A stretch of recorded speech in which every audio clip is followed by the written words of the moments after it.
Mission impossible release हुई और आते के साथ ही सब लोग एक्सपेक्ट करने लगे कि भैया इसकी तो तारीफ ही होगी। मैंने कहा भाई पिक्चर है पिक्चर, नोरा फतेही का आइटम नंबर नहीं है कि जैसा भी हो हमको बढ़िया ही लगे। नहीं, अंडरस्टैंड की कोई लेगेसी होती है, हिस्ट्री होती है, वो सब मैं समझता हूं, लेकिन भाई साहब जरूरी थोड़ी कि जो चीज पहले अच्छी हो वो आज भी अच्छी ही रहे। क्यों द्रविड़ सर, सही कह रहा हूं नहीं कह रहा हूं? खैर, मिशन इम्पॉसिबल के 7वें पार्ट का पहला पार्ट आज रिलीज हुआ और अगले 5 पॉइंट्स में मैं आपको बताऊंगा मुझे फिल्म कैसी लगी और क्यों, because I am there and you are watching.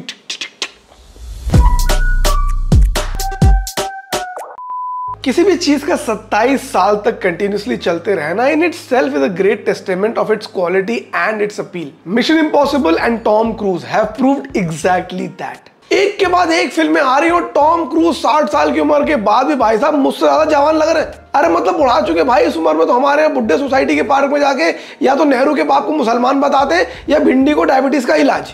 इसीलिए सारी दुनिया उनसे एक ही बात बोलती है कि अरे ये बुड्ढा मेरे बीच में बहुत बोलता है। अगला इसकी माँ का पहाड़ के ऊपर से बाइक चलाकर कूद गया, मैं सवेरे बिस्तर से उठ नहीं पाता हूँ, 4 बार सोचता हूँ is it really worth it और नॉट। अगर आप सोच रहे कि मैं इस फिल्म के बारे में बात ना करके टॉम क्रूज की बात क्यों कर रहा हूँ, well then that's what the entire debate is all about. खैर, शुरुआत करते हैं डिस्कशन ऑन पॉइंट नंबर 1, यानी कि द फिल्म्स प्लॉट। फिल्म का पूरा प्लॉट एक ही लाइन में घोषित किया जा सकता है, चाबी कहाँ है? देखो, दुनिया में लोगों की 2 चीजों से बहुत फटती है, फेमिनिज्म और एआई। हमारी पिछली वाली नस्लों से पूछ लो, वो बोलेंगे कि आने वाली दुनिया को बर्बाद यही 2 चीजें करेंगी।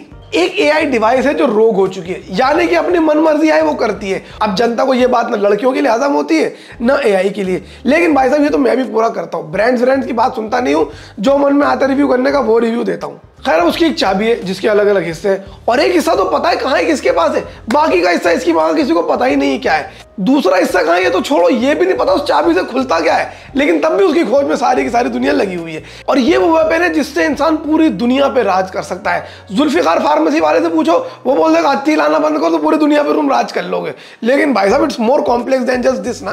भाई इधर को बोला जाता कि बस भाई बहुत रेस्ट हो गया, जाओ जरा पता करके आओ कि चाबी कहाँ है। और नेचुरली जहां पर 20,000 रुपए की नौकरी पर 1,000 एप्लीकेंट आ जाते हैं, वहां दुनिया के सबसे पावरफुल वेपन की चाबी के लिए एक से ज्यादा लोग खोज रहे होंगे, नहीं खोज रहे होंगे। भाई यही फिल्म का पूरा प्लॉट है। ईथन हंट उस चाबी के हंट में निकले हैं और उनके खिलाफ बहुत से लोग ऐसे हैं जो उनसे पहले उस चाबी तक पहुंचना चाहते हैं। अब अगर सच बोलूं, the plot is very very very straight forward. Plot में कोई भी नए सब प्लॉट्स, कोई भी नए डायमेंशंस, अलग अलग चीजें नहीं है। एटलीस्ट फर्स्ट पार्ट में सामने कुछ नहीं निकल कर आया। But now let's think about it. Mission impossible के प्लॉट्स शुरुआत में भी बहुत ग्रेट नहीं हुआ करते थे। बीच में they did come up with Ghost Protocol and other films जिसमें प्लॉट ज्यादा अच्छे थे, लेकिन यहां पर प्लॉट बहुत ही बेयर बोन टाइप का प्लॉट है। There is nothing great in the plot. Point number 2, the performances of the film. Film में of course है Tom Cruise, Hayley Atwell, Rebecca Ferguson and needless to say कोई भी performance disappointing नहीं है। सारे के सारे एक्टर्स ने अपना काम बहुत ही परफेक्टली करा है और ये एक ऐसी चीज है जो हमें हॉलीवुड से सीखनी चाहिए कि कैसे एक एक कैरेक्टर, चाहे वो सेंट्रल हो या टर्शरी हो या सब कैरेक्टर हो, वो हर एक लाइन अच्छे तरीके से बोलता है। एक एक सिंपल लाइन को कैसे अच्छे तरीके से बोला जा सकता है, इसकी एक मास्टर क्लास टॉम क्रूज ने यहां पर दी है। Point number 3, the stunts and the action. अब आई बात असली, बिकॉज सारी की सारी फिल्म का जो पूरा खेला है वो सिर्फ इस पॉइंट के लिए ही रचा गया था। ना ही किसी को घंटा फर्क पड़ता है प्लॉट से, ना ही किसी को घंटा फर्क पड़ता है परफॉर्मेंस से।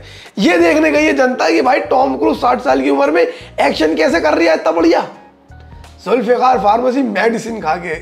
From marketers to audiences, people only cared about billing the entire film on Tom Cruise and his crazy stunts, which by the way are really great. बहुत अच्छे सीक्वेंसेस हैं, बहुत अच्छे चेस बिट्स हैं, वो सब देखने में मजा आता है। लेकिन सवाल यही होता है कि क्या उन अच्छे स्टंट्स और एक्शन सीक्वेंसेस के बेस पर फिल्म को अच्छा घोषित किया जा सकता है या नहीं?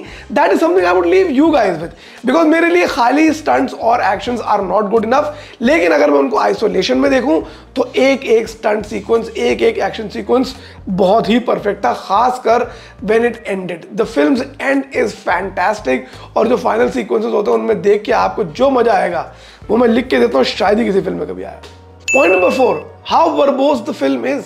2 घंटे 43 मिनट फिल्म का रन टाइम है। In the past I have time and again set कि भाई साहब इतने लंबे रन टाइम्स झेलना थोड़ा मुश्किल हो जाता है। लेकिन यहां पर मुझे एक चीज और पॉइंट आउट करनी पड़ती है कि एक सिंपल से बेयरबोन प्लॉट को 2 घंटा 43 मिनट खींचा है पहली फिल्म में। इससे हुआ ये है कि फिल्म बहुत ज़्यादा वर्बोस हो गई है। कैरेक्टर्स आपस में बैठ के बातें कर रहे हैं, कोई किसी को अपना इमोशन बता रहा है, कोई जो है वो वेपन के बारे में ही बताया जा रहा है, एआई के बारे में बताया जा रहा है। और जो मिशन इम्पॉसिबल के थ्रिल सीक्वेंसेस होते थे, वे you go from one action sequence, one chase sequence to another, वो बहुत ही फार स्प्रेड अक्रॉस हो गए। बीच बीच में लंबे लंबे डायलॉग मार रहे हैं कैरेक्टर, कोई अपनी बात बता रहा है, कोई अपनी बात बता रहा है। मैंने कहा ये कर लियो पहले, ये कर लियो पहले। एक्शन तो देखते रहेंगे हम लोग ना, वो तो हम लोगों ने पठान में ही देख लिए थे। यहाँ तो हम टॉम क्रूज के डायलॉग डिलीवरी सुनने आए हैं। Point number 5, what can we expect from the next film. ये फिल्म बिल्कुल ही बीच में आकर इस कहानी के रुकती है। कहाँ रुकती है ये मैं ऑफकोर्स आपको नहीं बता सकता, उन्हें क्या मिलता है क्या नहीं मिलता, लेकिन इस पूरी कहानी को अगर आप सोच सकते हैं अपने दिमाग में, उसके बीच में आके कहानी रुकती है। यानी कि सेकंड फिल्म के लिए भी बहुत ज्यादा मटेरियल है देखने के लिए। ये एक और अच्छी चीज है कि एटलीस्ट एक ऐसी जगह पर खत्म करा है जहां पर आपको बहुत ज्यादा कुछ है लुक फॉरवर्ड करने का। एंड आई होप कि सेकंड पार्ट जल्दी रिलीज हो, क्योंकि वो देखने में थोड़ा थोड़ा शायद मजा ज्यादा आए। बाकी अगर आप लोगों को मजा आया हो मेरा वीडियो देखे तो लाइक कर लीजिएगा, कॉमेंट कीजिएगा, मेरे ब्लॉग चैनल को सब्सक्राइब कर लीजिएगा, क्योंकि यहां तो तुम सब्सक्राइब करोगे नहीं। सी यू, बाय बाय।